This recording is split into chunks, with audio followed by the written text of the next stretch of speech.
Good evening, everyone, and it feels odd to welcome people to this meeting. This is the Environment and Climate Change Committee meeting, 16th of July, and it is 7 p.m, and we are opening the meeting. Please, can any members or officers in attendance with an electronic device mute it to avoid feedback? To guests attending remotely via Teams, please could you keep your camera and microphone off unless you wish to speak, and ideally not use the camera at all, as this can affect the quality of the IT connection. Please be advised that this meeting may be recorded, and data collected during the recording of the meeting will be retained in accordance with the Council's data retention policy. In addition, the recording may be added to the Council website. If any councillors are accessing the meeting remotely, it is advised that you use your Swale or KCC laptop to participate. If you join using the link on the website or on a mobile tablet device, it is not always possible to identify you, and you may not be recorded as in remote attendance. Please can members speak loudly and clearly into their microphones and switch their microphone off after speaking to enable remote participants to hear the next speaker. Welcome to any councillors and members of the public joining us remotely this evening. In addition to the members of the committee, we have the following officers in attendance with us this evening. Head of Environment and Leisure, Martin Cassell. Cassell or Castle? Either. Tomato. Layman. Green Spaces Manager, Graham Tuff. Green Spaces Amenities Officer, Stephen Gale, and attending remotely, Policy and Engagement Officer, Janet Dart, and Democratic Services, Philippa Davis, to my right. Please be advised that no fire drill is planned this evening. If the alarm sounds, those in attendance should leave via the exits indicated and assemble outside where directed. Do not use the lift. If anyone in attendance requires extra assistance, please make yourselves known to us so that we can assist. Philippa, do we have any apologies for absence or substitutes this evening? Thank you, Chair. Apologies have been received from Councillor Hannah Perkin, who is substituted by Councillor Charles Gibson, and also from Councillor Claire Martin. Thank you. Okay, thank you. And moving on. Do members approve the minutes of the meetings held on 13th of March 2024 and 15th of May 2024? Agreed. Thank you. And are there any declarations of interest relating to any items on the agenda? No. Great. Moving on then, with item 5 is the tree maintenance policy. Did you want to introduce this one, Graham? Stephen? Fantastic. Hi there, I'm Stephen Gale, Green Space Amenities Officer, and I've been heavily involved in the update of the tree management policy. Both myself, Graham, got together also with Martin, and we discussed the previous policy that ran from 2019 to 2023. We largely agreed that the document was still fit for purpose and relevant, although it just needed a couple of minor changes just to keep itself current. I'm now going to run you through the sort of changes that we have made. So first of all, we've made some slight changes within the introduction.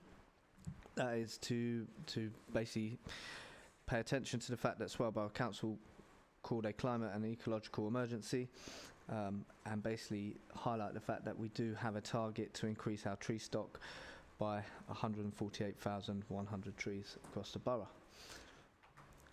We then looked at the scope of the document, and that has changed some of the figures on trees that we have across the borough. That is as a result of a new survey that we undertook, a recent survey, where we got far more coverage across the borough than what had previously been achieved. Section 3, the value of trees. We have strengthened the wording around what trees contribute to the borough. We've added in some text about hedgerows and how trees can help to reduce sort of flooding on the highways and other sort of areas.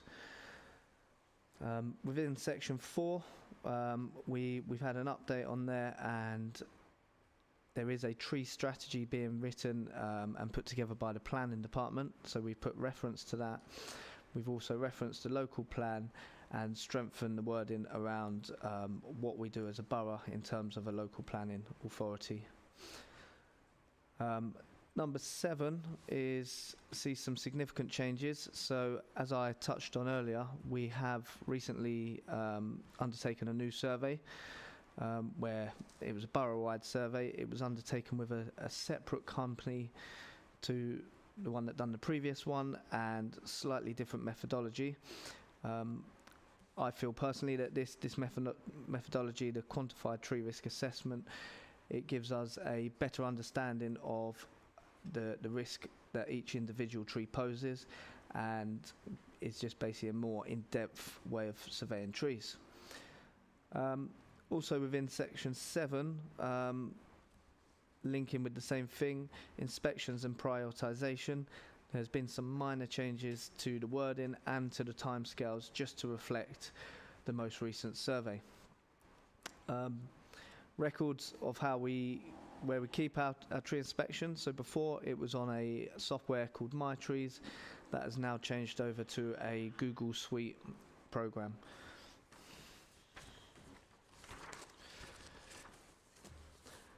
We then looked at section 10, and this is a lot to do with how we respond to residential inquiries.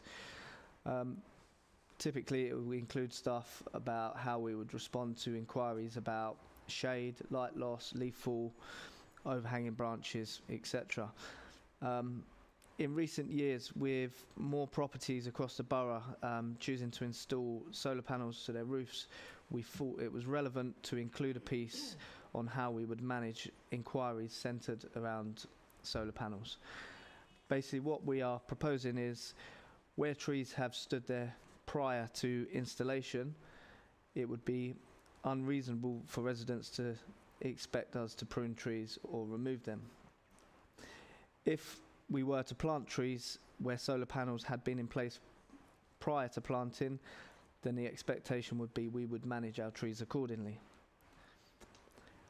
Section 11 is the replanting. We've expanded this section and we've put more emphasis on the climate and ecological emergency, whilst also referencing the funding opportunities that we have been seeking to undertake more tree planting. Section 12 is resource. That is an update based on what our current revenue figures are and what budget we currently have to manage our tree stock across the borough.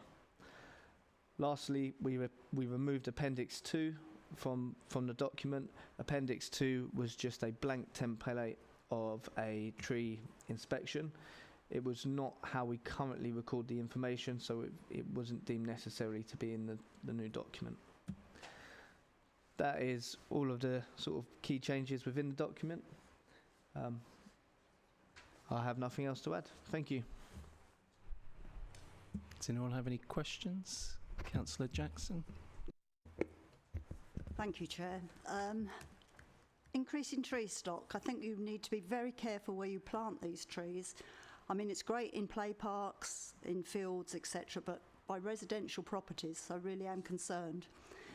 And the other thing that I'm not at all happy about is the trimming back of PTO trees if they're overhanging a boundary. Do we have to apply for that, or does the council pay for it, or does the resident whose property it's overhanging have to pay for a tree surgeon for that? So that would be governed on a case-by-case basis, but as per common law rights, any resident would have a right to undertake pruning. That would be restricted, like you say, if there was a conservation area or a tree preservation order on that tree. They would need to seek the relevant permissions via application to the planning department. Unfortunately, we can't have trees within an urban environment without there being some sort of overhang of properties in places, and hence why there is a common law right that residents can, or even us, if it was resident's tree overhanging into one of our parks, if it was encroaching on a lamp column, we would have that same common law right. But I must stress, if there is tree preservation orders or conservation areas in place, then the relevant permissions would need to be sort of attained. Can I come back? I'm not at all happy that the residents, the onus is on them to have to pay to dispose of this property, because I always understood, and obviously we were wrong, that if you cut back your neighbour's property, you had to throw it back, otherwise it was common theft. But obviously, reading your notes, it isn't. It's a case that if you do that, you're fly tipping.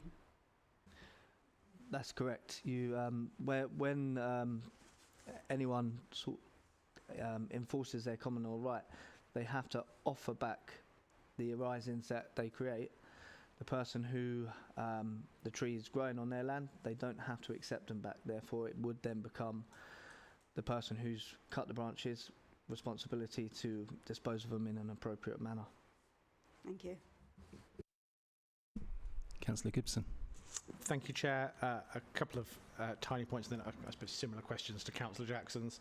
On page 11 in the introductory statement that's been changed, it says change climate in one of the sentences. I suspect it's meant to be changing climate or climate change, but one or the other, not change climate. My question is on page 13, the value of trees. I just wondered if we could have a little bit more detail about how those specific numbers are generated, because they're enormous, and I quite agree that our trees are very valuable, but it'd be quite helpful to understand, you know, if a singular tree on a road is worth more than hundreds of trees in a park, or 200 trees in all gunpowder works, or whatever, you know, how that value is determined. And then on Councillor Jackson's points, I agree it's concerning and a challenge for a number of residents that's the onus is on them.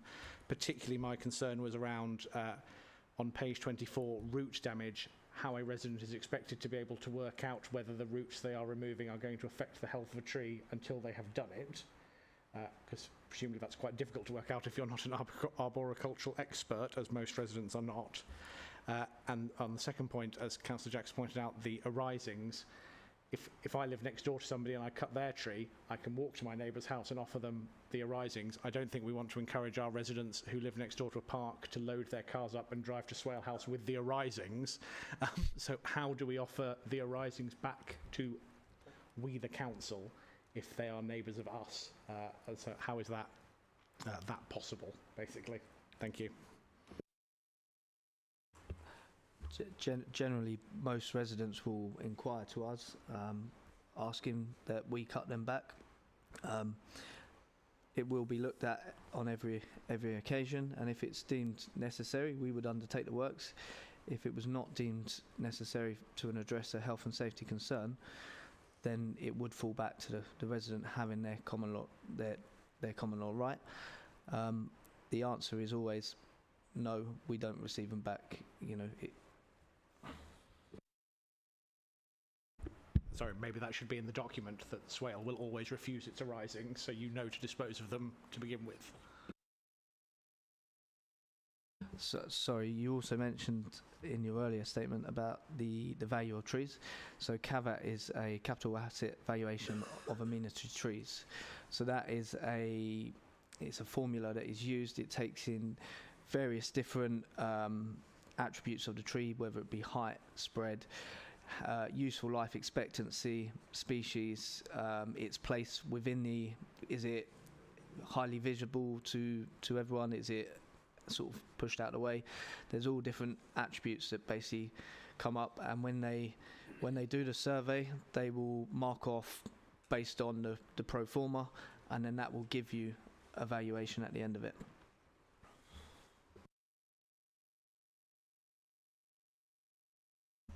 Councillor Stephen. Mine's a compliment, actually. It's lovely to see in sections 3 and 4 hedgerows taking a more prominent part, especially with the local planning side, because we're losing too many hedgerows without permission.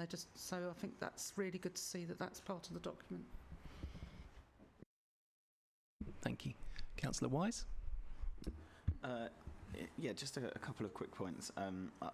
actually, I find the section about the inquiry and the response really helpful, just as a ward councillor, actually, because I get lots of inquiries about those sorts of things, and having it updated, just with the bit about reflecting the fact that people have solar panels and stuff is very welcome. So I did have one point about it on 21, the tree blocking light. How do we determine the difference between whether it's just blocking sunlight or daylight?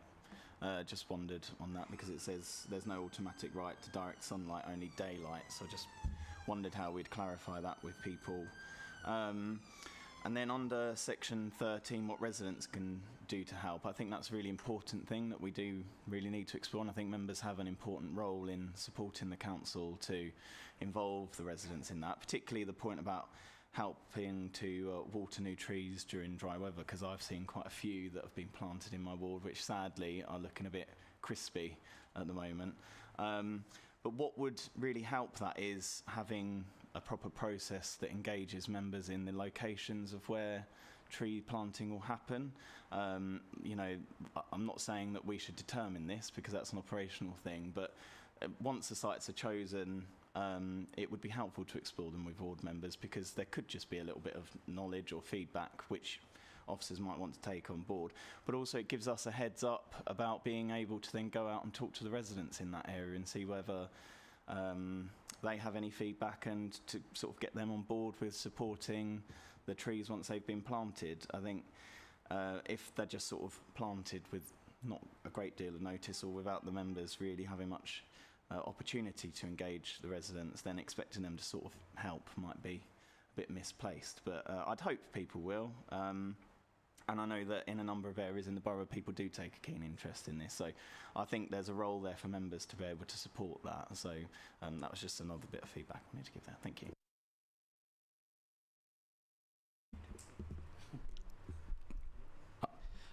So with the direct sunlight and daylight, so if you had a north-facing property and the tree was to the north of the property, the sunlight would be coming from the south of the property. Therefore, the tree to the north of the property would not be hindering any direct sunlight, because all the sunlight would be coming from the south. So naturally, the north side is more shaded than the south.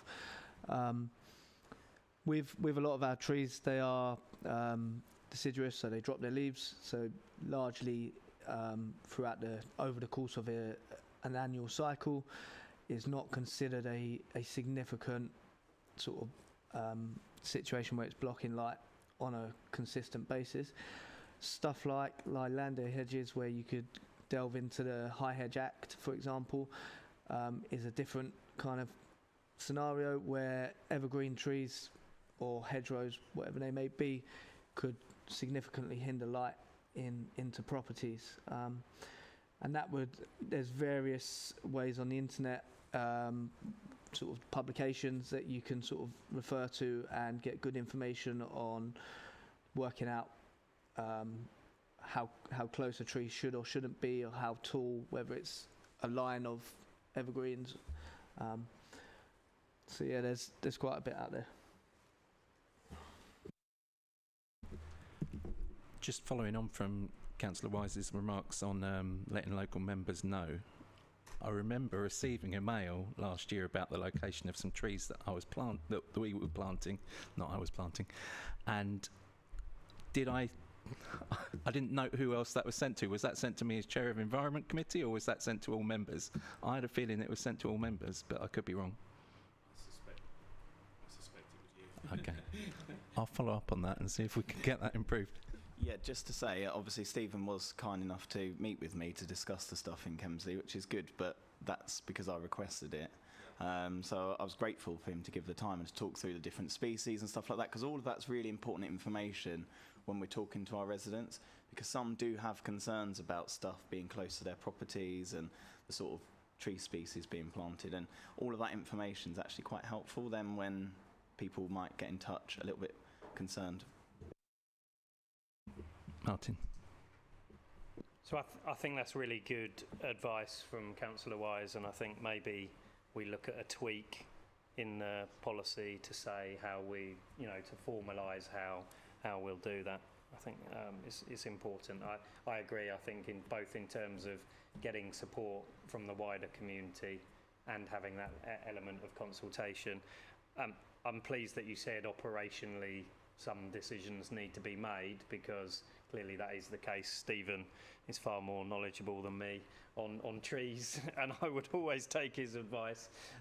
However, I do think it's really important to know what's out there, or potentially going to be out there. So I think, and this is probably predating most of you, that when we did the original Local Authority Tree Fund bid, we did go out and ask members for suggestions for locations, and I believe the current planting programmes are still based upon those locations, but we're just submitting a new tree bid, or have just submitted a new tree bid, and so it may well benefit canvassing some new locations. So to clarify, you suggested that we make an amendment to the policy to include that. If we're to agree the policy right now, we can just agree it on the grounds that some minor amendments will be made without having to put through any kind of formal amendment to the policy. I mean, that's perfectly the wish of if that's the wish of the committee, I'm happy to be delegated that authority. I think we would probably look to put it in the replanting section, and just put a comment around ward member engagement as part of the process. Probably better words than that, but if everybody was agreeable. Okay. In that case, can I have a proposer for the committee to approve the tree maintenance policy 24 to 28 and... Sorry, Councillor Worcester. Go on. Thanks. Thank you. I would like to ask a few questions, if that's okay. Sorry, I didn't see you. I know, it's this position, it kind of, you miss some of it, don't you? You don't want to miss the questions because they're amazing. So, first of all, I'd like to say it's a brilliant document. I'd like to say that the updates look really good. To Councillor Wise's point, I think when I look at policy, what I like to see is policy that can be used in everyday environments. So to me, a policy that kind of gets ratified and stuck on a shelf isn't that useful.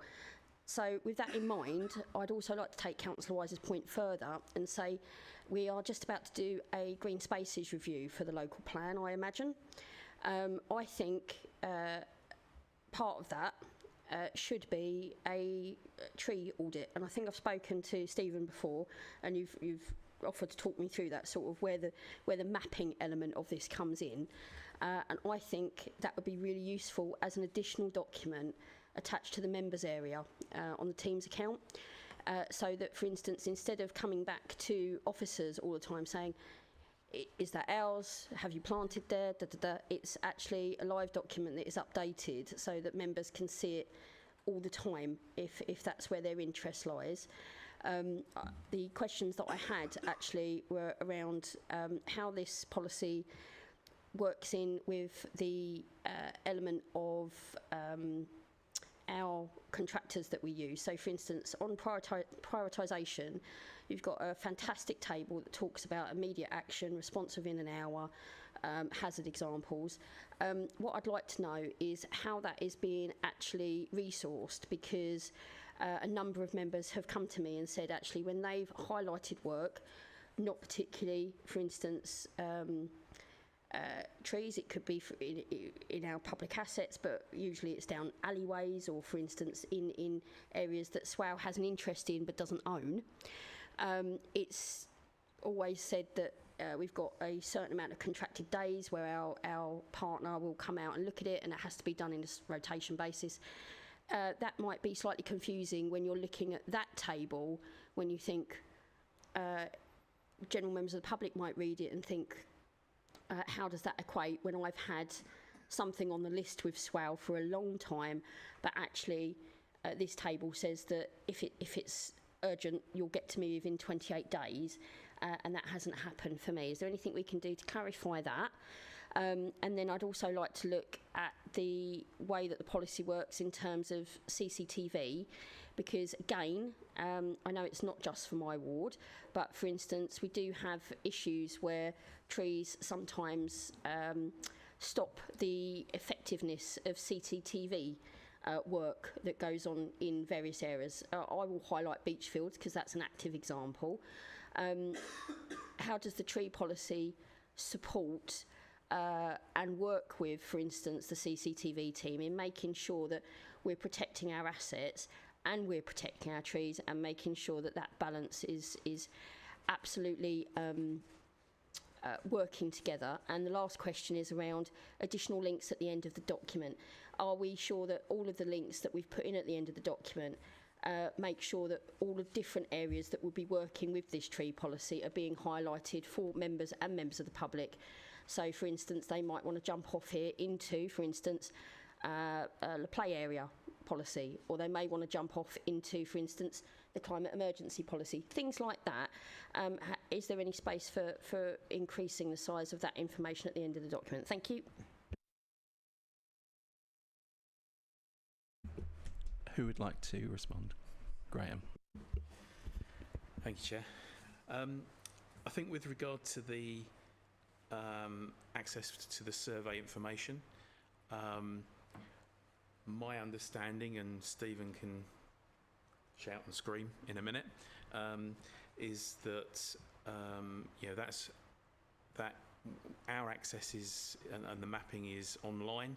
It's a part of Google Suite, and I don't think that there's any particular reason why it couldn't be made available, so that the information around the trees is available to members. So that's something that we can potentially have a look at as to how that can work. Certainly with regards to CCTV, in the past, certainly whenever the CCTV team have an issue, they will always contact us. We know Sean knows us,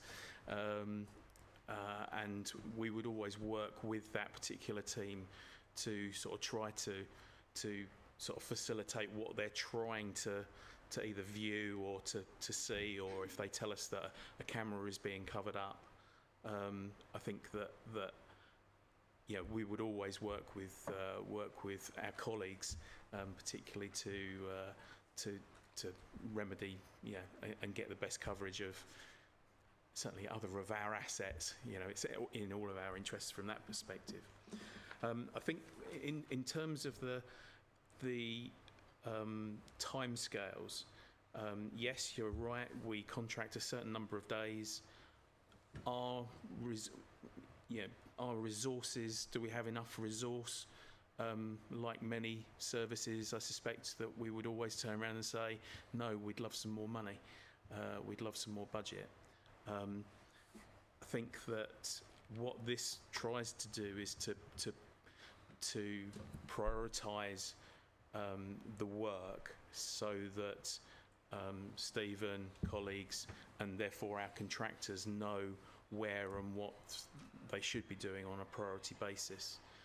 Certainly the table and the timescales on within the document sort of refers to the inquiry rather than to the completion of work. But clearly something that's a priority, a tree that's unsafe, a fallen branch, something that's hanging over a property or on a property, then becomes a significant piece of work for us and an urgent piece of work. And I think that that's what this document is about, and it tries to communicate that. Just to come back on that, I absolutely agree with you. I'm certainly not sitting in conflict in terms of what that's going to achieve, because it's all great work. It's just, I think maybe we could probably point that out a little bit clearer in our wording. Either that, for instance, this is our ideal situation, this is how we'd like to work ideally, or actually there is a different policy that potentially covers a different set of rules for a different area. So I imagine that this tree policy looks at our assets, whereas actually residents will be coming back and asking for those contractual days, potentially about our spaces, for instance, alleyways or potential areas that have an effect, but we're obliged to support them, but potentially not because it's our asset, because actually it's a space we're responsible for.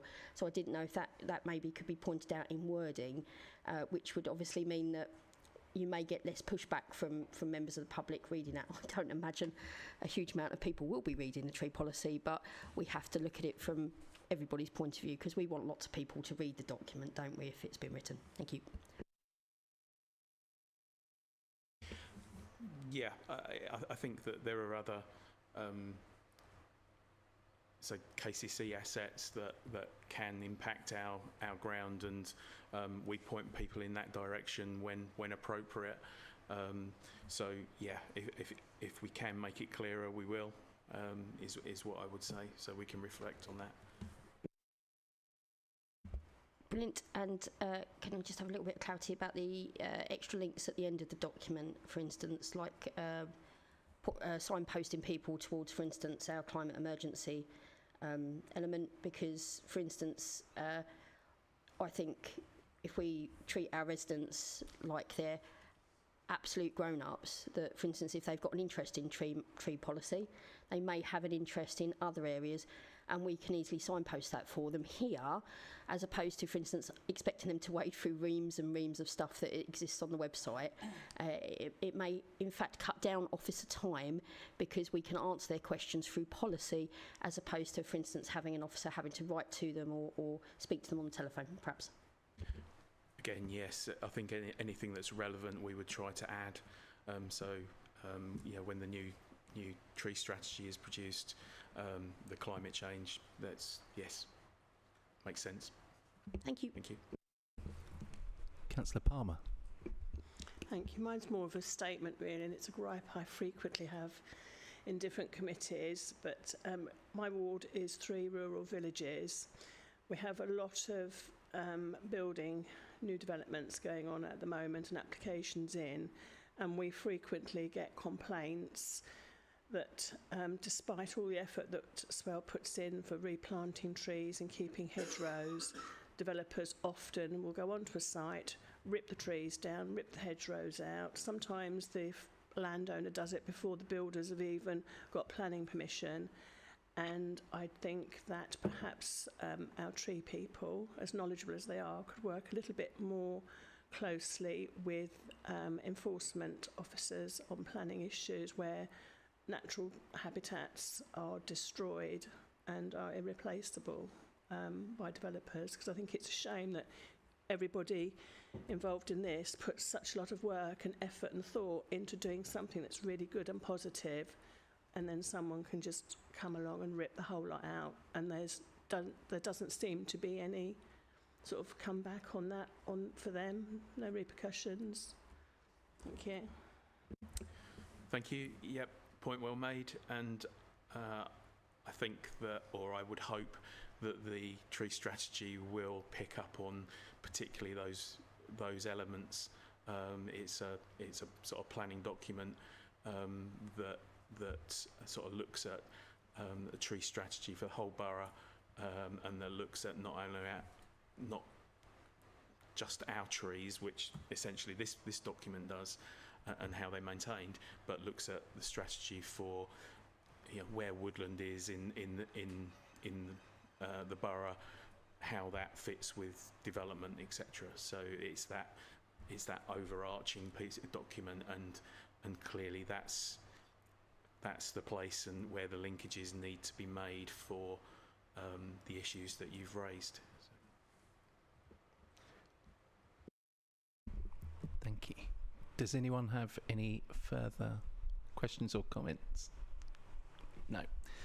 In that case, could I please have a proposer that the committee approves the Tree Maintenance Policy 2024 to 2028 and delegates authority to the Head of Environment and Leisure to make minor amendments to the policy as discussed and agreed at the Environment and Climate Change Committee meeting on 16th of July 2024? There was a race. Ashley, I'll take you as proposer and Councillor Stephen as seconder. Could I see a show of hands in support of that? That is unanimous. Thank you.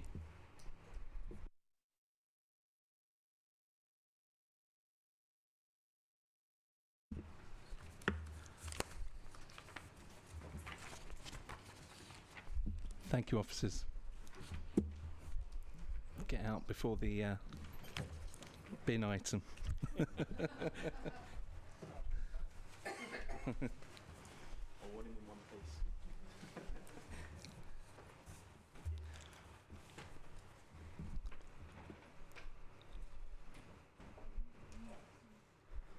Item 6, Swale Waste and Street Cleansing Mobilisation, agreeing a scope for scrutiny. And Martin will introduce this item. Thank you, Chair. Now you've read that report title, it feels like I'm being slightly presumptuous, agreeing a scope, because you need to agree to have the scrutiny first, which is the first recommendation, but I can always amend that.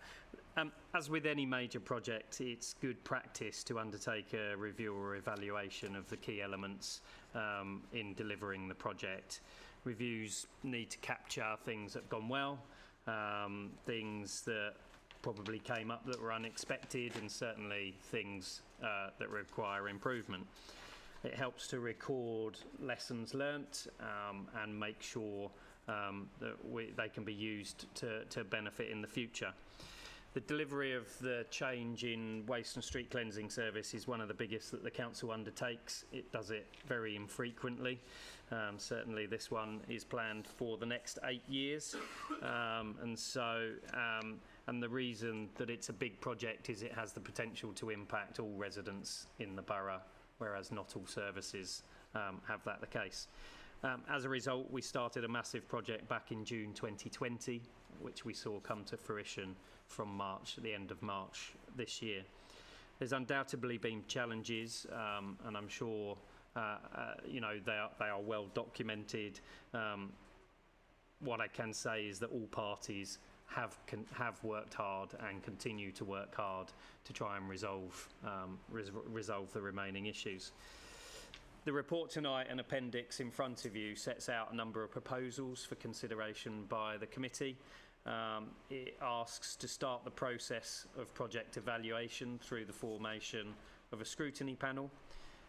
Given the nature of the service and the impact that we've seen over the last few months, the proposal is to set up a formal scrutiny panel with a draft set of scope in order to undertake that project evaluation.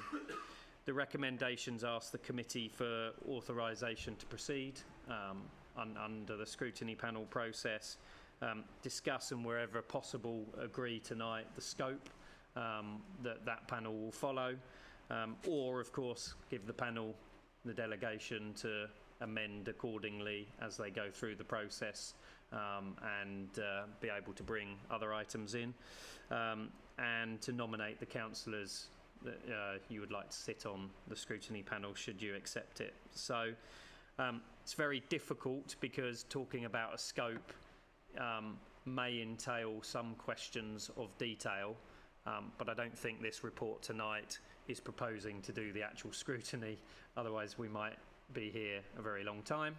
Happy to take questions, of course, but if we can try and focus it on the scope and the proposals within the report, that would be great.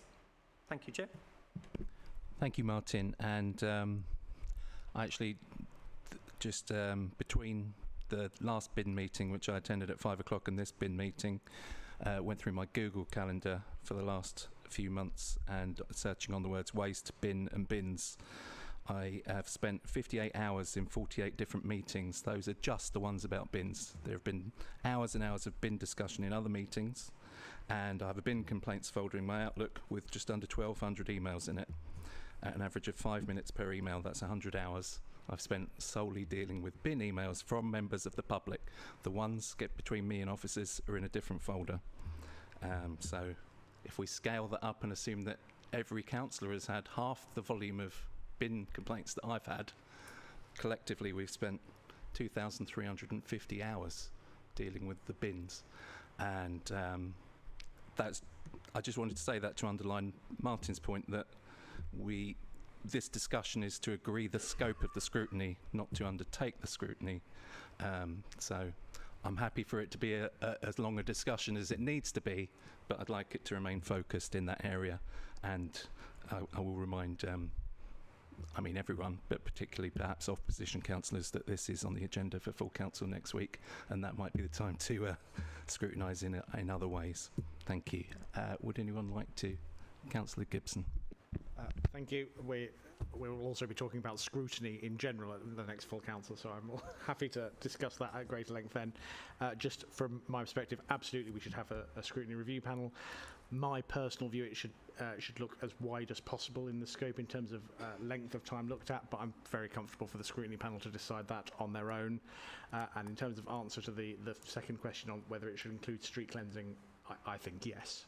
I've had fewer complaints about street cleansing than bins by a significant factor, but not zero. So I think it's worth including that as well. And I'm happy to crack on, basically. Thank you. Councillor Speed. Thank you, Chairman. Yes, I'm totally in favour of setting up this scrutiny group. And as I think the officer has said, whilst we clearly need to agree an outline scope, there shouldn't be any limitation on what we cover, because it may be as the group goes through its deliberations, other things come up. In terms of the timescale, because there are three options in this report of the period we should look at. Personally, I'm very keen to go right back to the beginning of the procurement process, because it seemed to be the case that we only had one bid on the table, and I'd really like to understand why that is. Although recently I've been hearing that Biffa did in fact get involved in the tender process and at some point pulled out, and I think it's important to understand why they pulled out, and we were left with only one tender to go with, which clearly limited our ability to shape the service.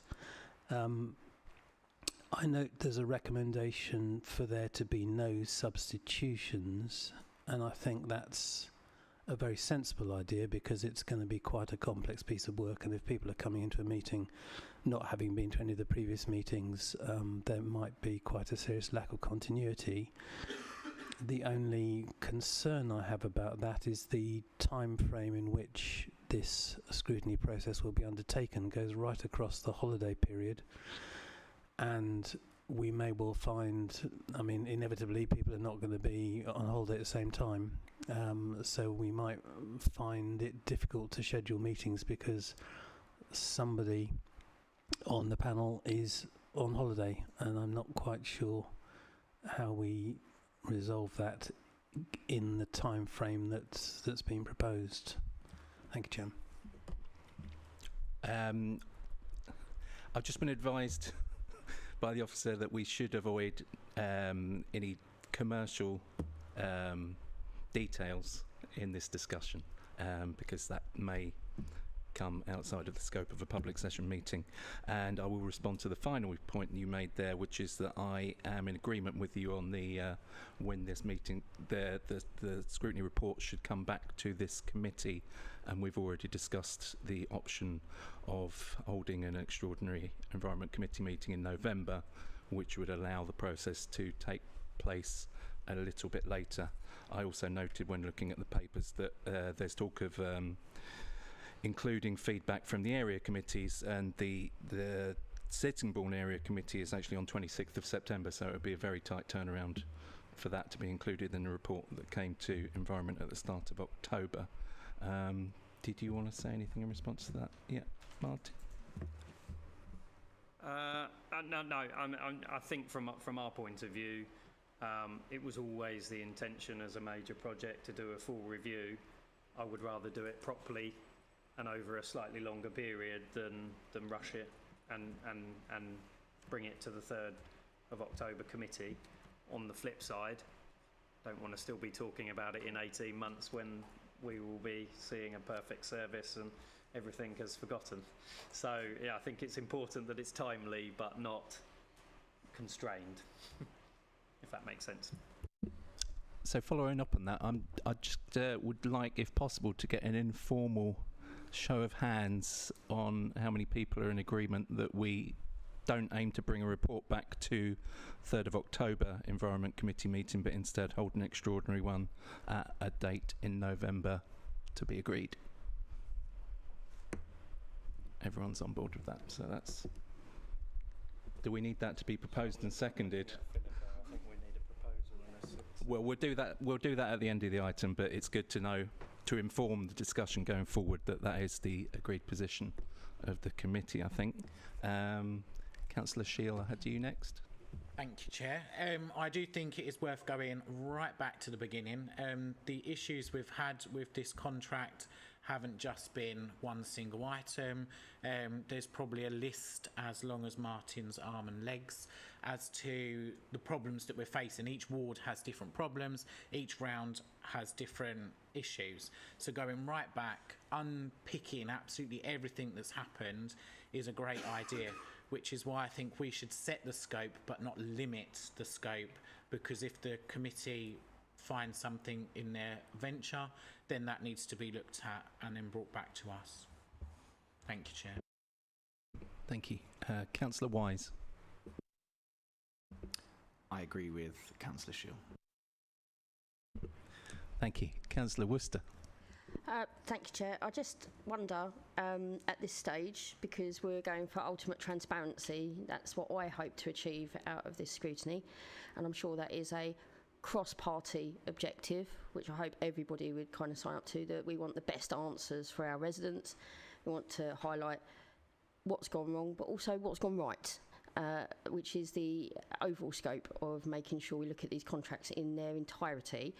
But I would like to say that I feel that when we're doing votes, and especially on this scrutiny process, that potentially we may want to consider recorded votes, because that way we can be absolutely sure that the residents are getting that ultimate transparency. I'm happy to take it either way, but I just wanted members to consider that, because we all know that what's going to happen here is questions and questions and questions, and we have to be making sure that our members are protected, in that they feel the decisions that they make around this scrutiny process are absolutely theirs to make, and part of that is, I feel, being completely transparent in the process going forward. Thank you.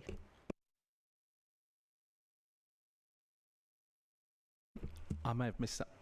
Can you be specific on what kind of recorded votes you mean? Are you talking about the panel voting on things, or when it comes back to the committee? I think there's some things that obviously are going to be easy for the public to follow. There's some things that they won't be able to follow. For instance, if there's anything attached to things that potentially can't be shared for business reasons or whatnot. But what I'm talking about is the process of getting this scrutiny up and running.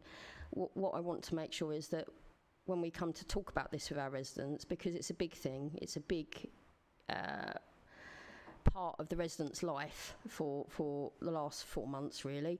I want to make sure that, for instance, when they know that we've set up a scrutiny process, that everything was considered, that we can go out and say, this is how members voted, this is, rather than it being, well, this is just a number of people voting, this is how your ward councillors voted. I'm quite happy for that, but I can understand that that's my opinion, and that's all I wanted to bring forward at this point. Thank you. Okay, thank you. Has anyone else got any comments? In that case, I would just like to draw everyone's attention to the appendix on page 35 and 36 of the agenda, which has got a proposed scope, and I think it's pretty much been said by at least 2 members of the committee so far in this discussion that we would be happy for the scrutiny panel to adjust to this scope as we move forward, and obviously some things may come to light as a result of the beginning of the process, but is there anything on this list that anyone has any questions about, or is there anything that people feel is missing or is perhaps surplus? Councillor Worcester. Thanks, Chair. Sorry.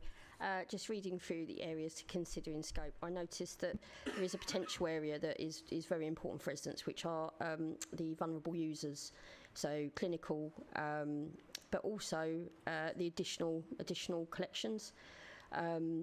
With regards to, for instance, operatives going into people's property and kind of bringing out their waste for them. That was a large issue going forward. And I'd also like to talk about communications. There's lots of communications listed, but the only place where councillors are actually mentioned is in outcome. I feel there has been a few questions that needs to be highlighted around how the communication has rolled downhill, because ward members have been absolutely on the coalface of this, dealing with members of the public day in, day out, for hours and hours. And I think actually some of that work has been really good to kind of highlight as good practice. But also I feel that we could go back and look at that and say, where would members have liked that to be improved? What can we see as differences that could have been made going forward? And potentially that is for this contract, but it may have an effect the next time a large contract comes up for SWAL, because I think especially some of the new councillors were somewhat on the back foot, if that makes sense, with dealing with residents and dealing with the problems themselves, and that resulted in potentially a time lag in getting the best service as we could at the time, if that made sense. Thank you. Thank you. Martin? Yeah, absolutely happy to take that on board. The communications section has the words internal and external, so that would cover, internal would cover councillors and officers, but I can absolutely add it as a bullet point to make sure that that's captured by the panel. I think when I looked at that, I did consider that under the internal element, but councillors were public facing, and actually there was a range of different comms coming out via councillors, and I think that needs to be looked at under itself, whereas actually internal would maybe assume that it was councillors speaking to officers, that element of internal, when actually that to me was the element that kind of bridged the two, internal and external. Thank you. I've got one question as well. You mentioned vulnerable residents. There's not an obvious place to shoehorn that under the existing themes. Are you happy that it's a standalone item? I was actually thinking it probably could sit under resources, Okay. because at the end of the day, everything was serviced by resources, and we could probably look at that. And it also may come under the data element as well, because if, for instance, obviously going through, we had some, documentation come up, we had recovery plans come up, absolutely. And I think looking at that in its data terms as well may have served the process better going forward. Thank you.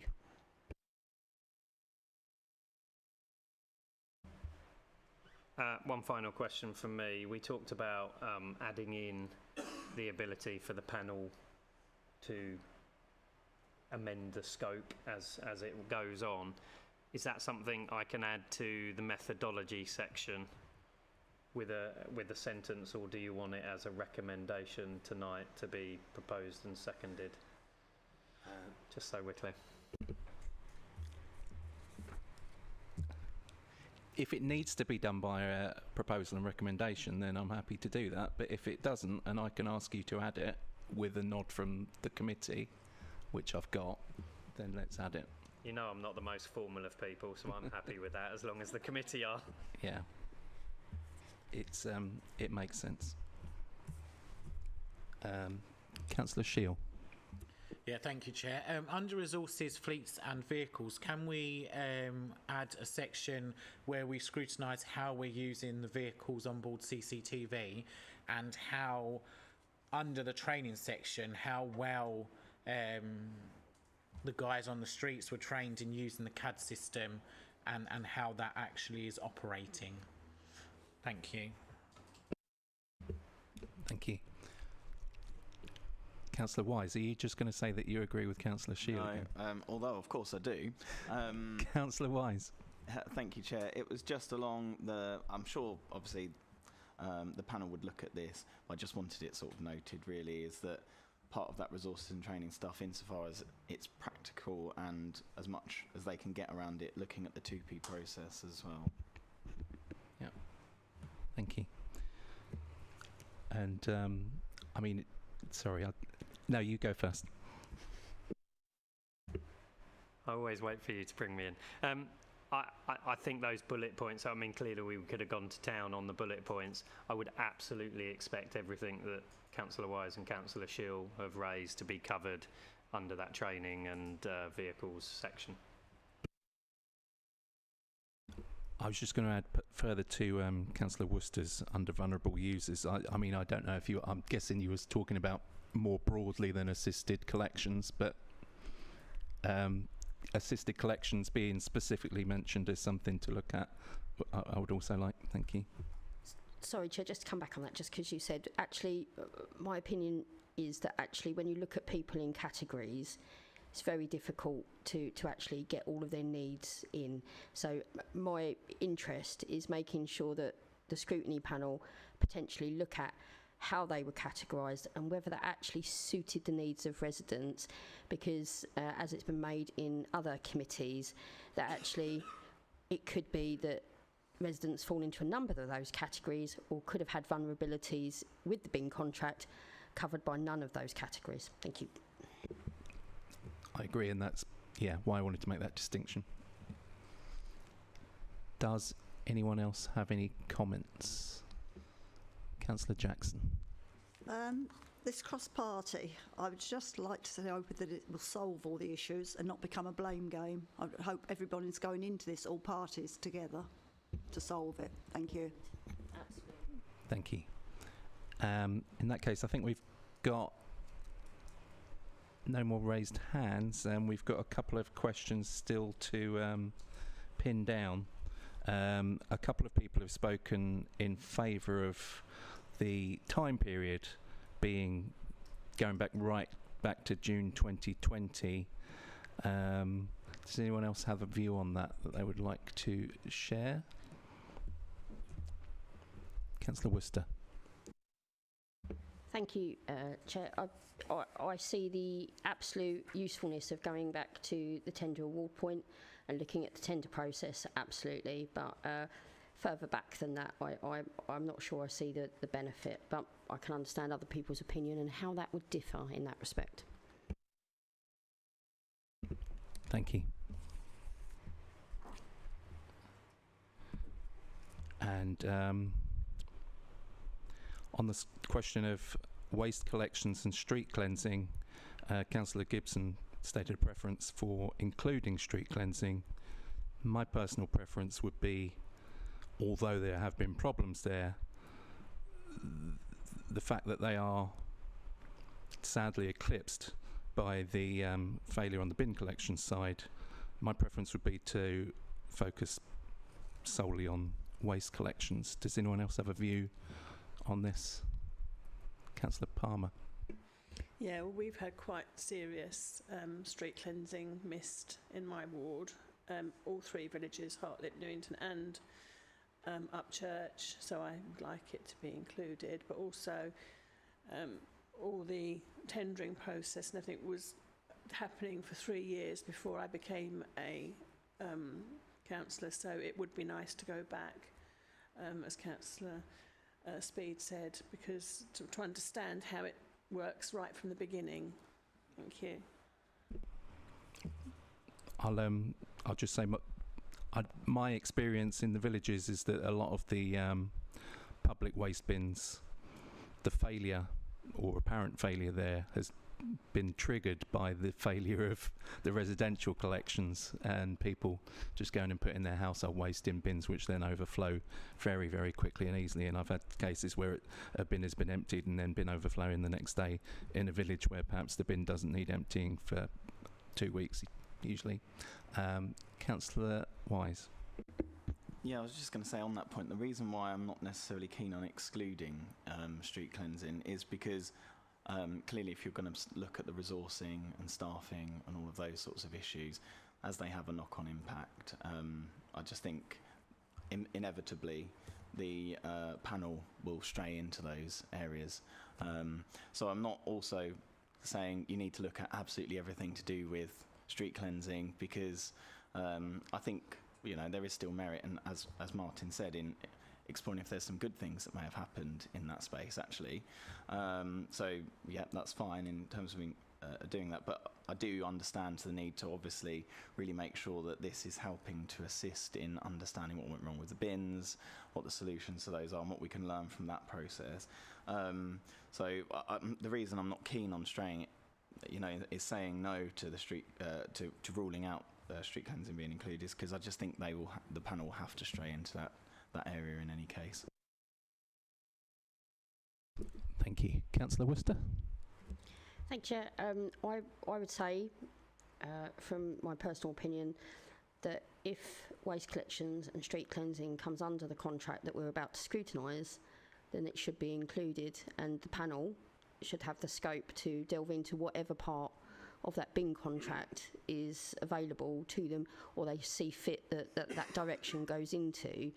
And I would like the officer's opinion on how much value there would be in going right back to the start of the project, because I want this to be a real deep delve into what's going on and what has happened.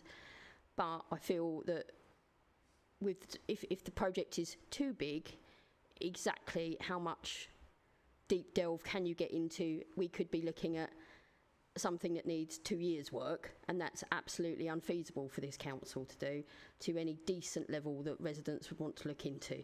So that's my point on the timescale. Thank you. Yeah, that is also my concern on that. Councillor Stephen? Yeah, I think the waste collection's got to be part of it. Public places, parks, it's so important because that's what people see. And it makes the whole of Swale look really drab and untidy and dirty. So it's not only private bins, and it was obviously part of the contract, and you've already said there's a knock-on effect that they got left because the bins weren't the household wasn't being done. So I don't think it can be left out. Thank you. It seems like we've got a majority view on that. I'm happy for it to be included if that's everyone's view, and obviously, as I said, it doesn't have to be 50% on that and 50% on that. It can be 90-10, 80-20, or however much is appropriate. Councillor Shield. Yeah, I'm in agreement that it stays in, simply because once you've had an area that haven't had bins collected for 3 to 4 weeks, it's then the poor street cleansing crew that are going up, tidying up the mess that's been blown around the streets. So that they've had a knock-on impact too. Okay, so we've got a fairly good consensus that we will include street cleansing. We've got a show of hands earlier that people are happy for this to come back to an extraordinary meeting in November, and then on the time period, we've had a point raised by Councillor Worcester, which I agree with, which is that I can definitely see the value in going back to June 2020, but I do wonder how much additional resource and time that would need to take in that extra time period. But again, if that's the preference of the committee, I'm happy to go with that. I definitely, of the 3 options here from March 2024 to now, it is definitely not an appropriate one. So it would either be option 1 or 2 on the list on page 31. So I wonder if we could maybe have a show of hands on this as to how many prefer the idea of looking from the start of the project to now, as in from June 2020 up until this point. Could I just ask a question before we do that? Yeah. I'm not quite sure on timescales.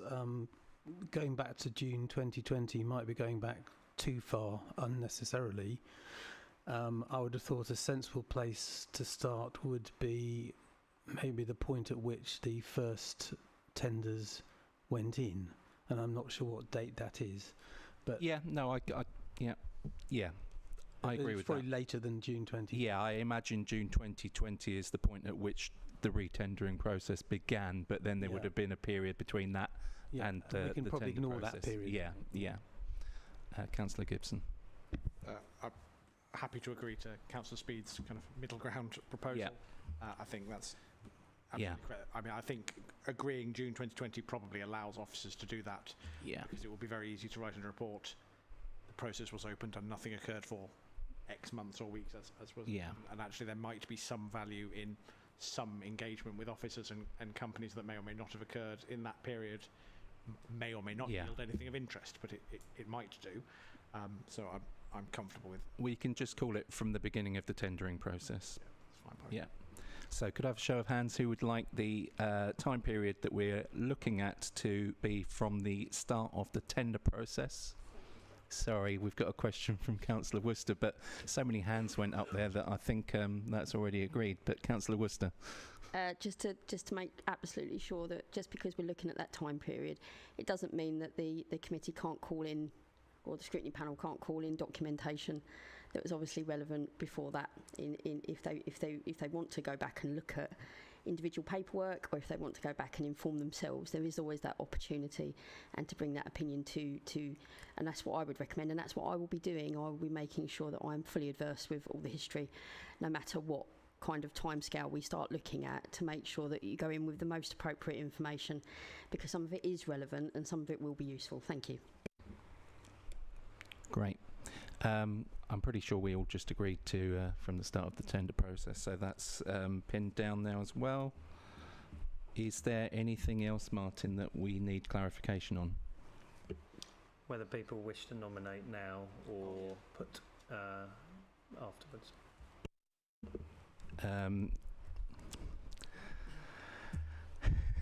I'm aware that 3 groups in the room, I mean, I'm the only person from the Green Group on this committee anyway, and it will be me. Would Councillor Speed and Councillor Gibson prefer to liaise with their groups before making a nomination? I have already liaised with my group, and it will be me. Thank you. I've also liaised, and Councillor Perkins stood back slowest. So it will be Hannah. Okay. That's how we decided our first Green Group leader at KCC. I shouldn't have said that publicly. Councillor Wise. Yeah, I'd like to propose that from our group it's Councillor Worcester, please. You can second that. Councillor Worcester already proposed it. In which case I'll second it. Independent group. Councillor Palmer. Thank you. We've got a panel. Fabulous. Is there anything else we need? Could I, actually, I think it's probably easiest if I just ask you a question. You know, it states here that we're going to be spending some days interviewing, questioning, researching. How will that work in real terms, in terms of people's availability? As Councillor Speed said, some people are away at different times. How much notice? Obviously you can't answer this specifically, but can you give us a kind of a rough run through of the process, or is it more appropriate to bring Janet in? No, I'm happy to answer that. I made absolutely no assumptions before this committee, but I might have made a start on some programming of the workshops and dates. So follow it now that we've got the panel members. What I should have said is, I think it's very important, because I've lived and breathed this project, that I can't lead it, because it's kind of like marking your own homework. So from that point of view, we've agreed that the policy team will come in and support the 5 panel members, and will be that liaison between you guys and those that you would interview, so that it gives that sort of semi separation from the process. So Janet we'll be in touch with the panel members and look to start putting some bones around the programme. Clearly, I think we probably do just need to go through the recommendations and formally agree them. But I know you've done a lot of prep work on that. Assuming that they are all agreed with the amendments, then we can get to work pretty quickly on getting that programme together for the panel. Now, that support will be there throughout for the councillors. So not only in organising the programme, but in making sure if there's questions in advance that you want officers to prepare for, then they will be that conduit between the panel and setting it up, so that when we get to the workshops, it's not you ask a question and you may well ask a question, and I'm sure you will ask lots of questions in the workshops that aren't pre-prepared, but if there's certain things that you really want to look at in that workshop, it would clearly help if we're able to prepare some of the information for that. And so what we're actually proposing is the first workshop, we're calling them workshops, panels, whatever terminology you want to use, is actually to do a bit of that scoping of this is what we think we might do in each of the workshops, and then there can be an element of preparation for that. That won't, of course, take away anything of if you ask a question and we don't know there and then, we will clearly go and find that information for you. It's super important that we provide what you're asking for in terms of that. And then Janet's role at the end will be trying to capture what that panel want to put forward to the Environment Committee, either on the 3rd or an extraordinary meeting, should that be agreed. And there are actually a number of available dates, without filling Philippa's diary, more in November, where we can facilitate an extraordinary meeting should it be wished. Does that answer your question? Yeah. Councillor Worcester. Thank you. I will just ask, I feel that this is such a large and important piece of work that I would like to see some area where, for instance, I'm going to say it again, but Teams has the capacity for there to be an area that is available for this group to have that support. I feel it should be there. I feel that, for instance, it would serve us well to have not just documents circulated on email, but a general area that is private to those group members, that they can look at things and potentially share comment, because I'm very much looking forward to the element of cross-party work here. And I feel that anything that we can do to kind of break down the barriers of communication between group members is good. So I think that could be a possibility that I'm happy for there to be a resource issue as to why it can't happen. But I think that would especially help those members that want to ask relevant questions to for instance, the Chair of Environment, without having to have that barrier of email, if that makes sense. And one person's questions may be relevant to more than one person in group. Thank you. I think that's a really great point. Obviously, you can't agree to that right now, but off the top of your head, do you know any reason why we couldn't set up a Teams group or channel or similar? Absolutely no reason why you can't. I'm happy to go on record that Janet is probably the most efficient person I've ever met, and has probably set one up already. So therefore, I see no reason. There may well be, when we're talking about one of the themes that comes to mind, contract management or something, there might be a place where you say, we want to see the specification, and so we can store that. It actually makes it easier, rather than sending lots of emails, to store that in a Teams channel if everybody's happy on the panel is happy working in that way. Councillor Palmer, are you can I just say, Teams literate? Great. Julian? Good. That's an opportunity for Janet to shout at me at that point if I've said anything wrong. Janet? No, that's fine. That's fine. I can arrange that if all the panel members are able to access the Teams easily. That's fine. I can get that sorted tomorrow. Yeah, I think the four in the room are happy with that, and I'm sure Councillor Perkin will be too. In that case, could I please have a proposer that we agree the scrutiny review, or agree to carry out a scrutiny review, which will be presented to the Environment and Climate Change Committee at a date to be agreed in November, if possible, and that the scope of the time period that we'll be looking at will be from the start of the tendering process to now, and that the scope will include waste collections and street cleansing, and the scope as per Appendix 1, but with the ability for the panel to make amendments to that scope if necessary during the process. Who would like to propose that?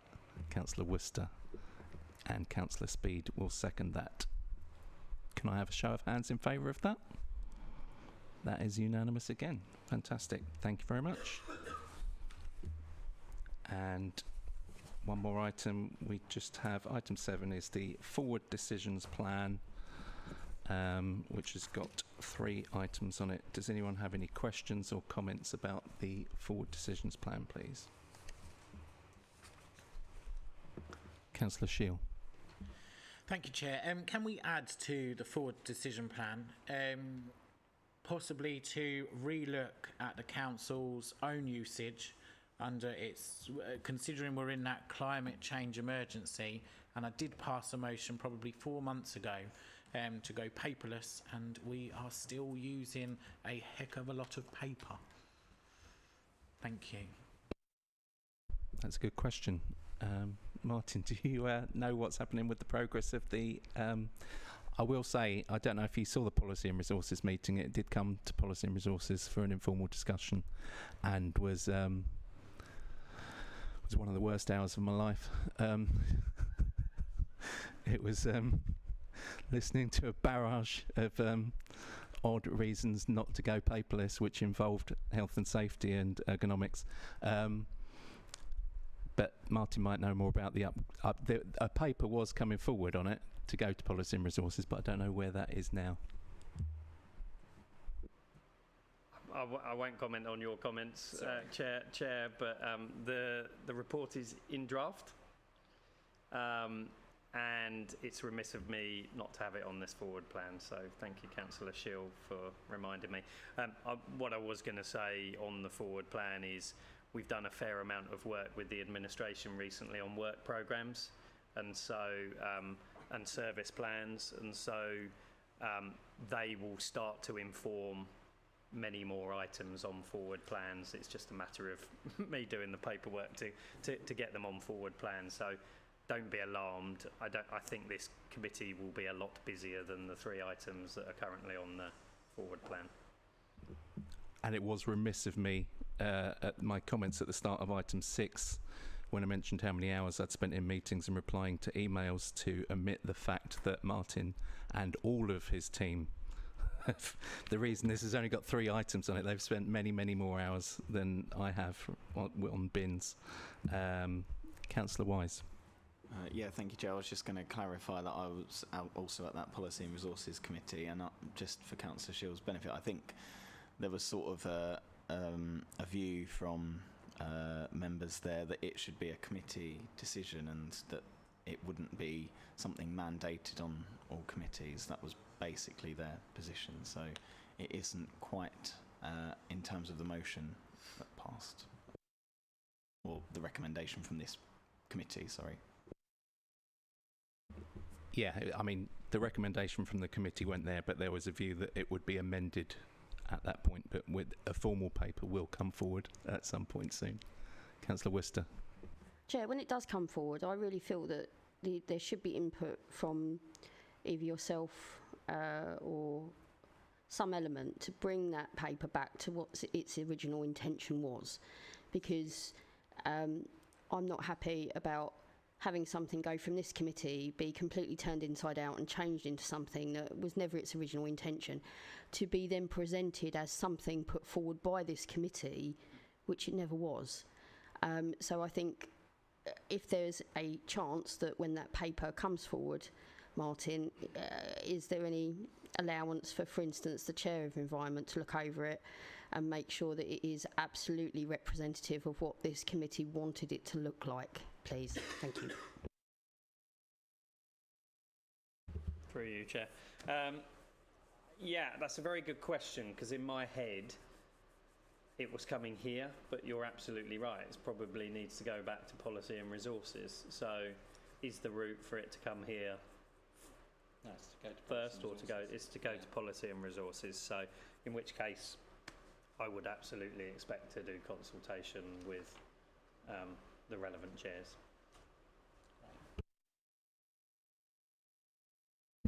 Any other comments on Forward Decisions Plan? No? Great. In that case, I will close the meeting at 8:20. Thank you.